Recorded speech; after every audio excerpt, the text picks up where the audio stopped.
છોટાઉદેપુરના રોજકુવા ગામે મર્સ કે ખાટલામાં સૂતેલા યુવાન પર જીવતો વીજ વાયર પડતા કરંટ લાગતા મોત નીપજ્યું. છોટાઉદેપુર જિલ્લાના રોજકુવા ગામના એક 32 વર્ષીય યુવક ગરમીથી બચવા પોતાના ઘરે વાડામાં ખાટલે નાખીને સૂતો હતો ત્યારે અચાનક જીવતો વીજ વાયર યુવક પર પડતા કરંટ લાગતા યુવકનું ઘટના સ્થળે મોત નીપજ્યું. ઉનાળાની કાળઝાળ ગરમી પડી છે, જેનાથી બચવા લોકો અવનવા નુસ્ખા અપનાવી રહ્યા છે. તો કેટલાક લોકો ગરમીથી રાહત મેળવવા ઘરની બહાર સૂઈ જાય છે, પરંતુ ઘરની બહાર સૂવું પણ હવે તો જોખમી બન્યું છે. આવો જ એક કિસ્સો સામે આવ્યો છે. છોટાઉદેપુરના રોજકુવા ગામેથી રોજકુવા ગામના ઢેબર ફળિયામાં રહેતા બલસિંગભાઈ સેગલાભાઈ રાઠવાના મોટા દીકરા નિલેશભાઈ રાઠવા ઉંમર વર્ષ 32 ખૂબ ગરમીથી રાહત મેળવવા ઘરના વાડામાં ખાટલો નાખીને સૂઈ ગયા હતા. ત્યારે મળસ્કે 5:30 વાગ્યાના અરસામાં ઘરની ઉપરથી પસાર થતો વીજ લાઇનનો જીવતો વીજ વાયર તૂટી નિલેશભાઈની છાતી તેમજ હાથના ભાગે પડ્યો, જેને લઈ તેમને કરંટ લાગ્યો. કરંટ લાગતા તેમની પત્ની સરોજબેન દોડીને ઘરની આગળના ભાગે બેસેલ યુવકના નિલેશના પિતા બલસિંગભાઈને ઘટનાની જાણ કરી કરંટ લાગેલ હોવાની જાણ થતાં બૂમાબૂમ થઈ ગઈ. ગામના એક આગેવાન 108ને ફોન કરી વીજ કંપનીને જાણ કરતા વીજ પુરવઠો બંધ કરાવી દીધો. 108 આવી જતા યુવક નિલેશને તેજગઢ સામૂહિક આરોગ્ય કેન્દ્રે લઈ જવાતા ફરજ પરના ડોક્ટરે મૃત જાહેર કર્યો. રોજકુવા ગામે મળસ્કે વીજ કંપનીની બેદરકારીના કારણે જીવતો વીજ વાયર તૂટી પડતા યુવકનું ઘટના સ્થળે મોત નીપજ્યું. ત્યારે અધિકારીઓ સામે કાયદેસરની કાર્યવાહી કરવા ગ્રામજનો અને પરિવારજનોની માંગ છે. Bureau report Rehan Patel, Chhotaudepur.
એ છોકરાને વરસાદ પડતો એટલે બંધ થઈ ગયો. પછી એ ગરમી વધારે થતી હતી ત્યારે છોકરો બહાર આવીને ઊંઘતો હતો.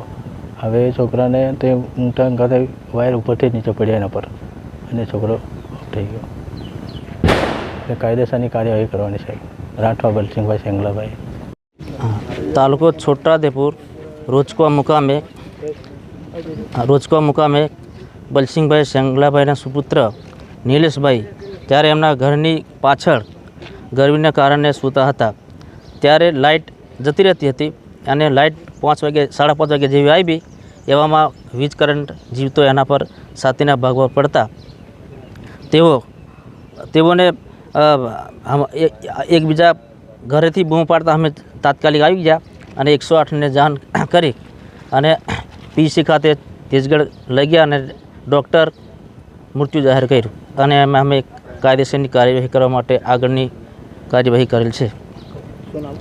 વિનુભાઈ ભંગડા. નિલેશભાઈ બલસિંગભાઈ એ લાઇટ રાત્રે નહોતી, વરસાદ પડવાથી લાઇટ નહોતી, તો લાઇટના કારણે ગરમી વધારે થાય એના કારણે બહાર આવીને ઊંઘતા હતા. ત્યારે એ ડીમ લાઇટ આવી હતી, એના પછી પાછી ફૂલ લાઇટ આવી, એના પછી એ જીવતો વાર જે નિલેશભાઈ બલસિંગભાઈ બહાર આંગણામાં ઊંઘતા હતા ત્યારે એના ઉપર પડ્યો હતો અને પછી બધા આજુબાજુવાળા બૂમ પાડી કે કરંટ લાગ્યો. ત્યારે એ લોકો ફળિયાના બધા ભેગા થઈ અને પછી 108ને બોલાવી અને તેજગઢ CHC ખાતે લઈ ગયા. ત્યારે ડૉક્ટરે એવું કીધું છે કે મૃત જાહેર કરેલ છે. તો આના કારણે વારંવાર આદિવાસીઓને હેરાન થવું પડે. તો જે વીજ પુલ અહીંથી તેજગઢ, હરદાસપુર, રોજકુવા અને પાલસંડા, ગલાગમડી, તો એ વીજ પુલ નમેલા છે એની વહેલી તકે એને રિપેર કરવામાં આવે. ના કરવામાં આવે તો કલેક્ટર સુધી અમે રજૂઆત કરીશું અને આંદોલન પણ કરીશું. આટલી અમારી માંગ છે. હા, આના પછી આના આગળ આ જે વાયર કેબલ નાખવા માટે સરપંચને 3 વાર એનું રિવ્યૂ આપેલું છે, સર્વેયું કરીને આપેલું છે, તોય માણસો નથી એમ કરીને આ લોકો બેદરકારી સૂચવે છે. વંચનભાઈ બચુભાઈ રાઠવા. એમાં આજે સવારે મોર્નિંગમાં રોજકુવાના સરપંચશ્રી દ્વારા મારા પર ટેલિફોનિક જાણ કરી મને કે રોજકુવા ડાબર ફળિયાની અંદર એક માણસનું મૃત્યુ થયેલ છે કરંટ લાગવાથી. તો મેં તાત્કાલિક મારા ઓફિસ કે નાઇટ સ્ટાફને તાત્કાલિક સ્થળ પર મોકલ્યા. ત્યારે ત્યાં MGVCLની 3 વારવાળી ઓપન લાઇનની નીચે એક ભાઈ જેનું નામ હતું નિલેશભાઈ રાઠવા એ ખાટલો ડાળીને ઊંઘતા હતા અને વરસાદ અને વાવાઝોડું આવ્યું ત્યારે એલટી લાઇનનો વાયર તૂટીને એના ઉપર પડેલ હતો. પછી એ લોકોએ મને જાણ કરી કે સાહેબ અહીંયા આ રીતે વાયર તૂટવાથી એક માણસનું મૃત્યુ થયેલ છે. જેથી મેં તાત્કાલિક સ્થળ પર પહોંચી રોજકામ કરેલ છે. આ તેજગઢ સબ ડિવિઝનના વિસ્તારની અંદર 120 વિલેજ આવે છે. એ અંદર મારે ત્યાં કોઈ લેખિતમાં કે વર્બલી કોઈ ફરિયાદ કરે તો એનો તાત્કાલિક ધોરણે મેક્ઝિમમ 2 થી 3 દિવસમાં નિકાલ કરવામાં આવે છે. અને હાલમાં મારી જોડે અત્યારે નિકાલ કરેલી એવી 20 થી 15 અરજીઓ પડી છે જેનો નિકાલ થઈ ચૂક્યો છે. હા, એટલે પ્રી મોન્સૂનની કામગીરીની જ વાત કરું છું. પ્રી મોન્સૂનની કામગીરી, ટ્રી કટિંગની કામગીરી અત્યારે હાલમાં ચાલુ છે અને છેલ્લે 2 મહિનાથી કામગીરી ચાલુ હતી. ભુરિયા, નાયબ ઇજનેર, તેજગઢ પેટા વિભાગીય કચેરી, MGVCL.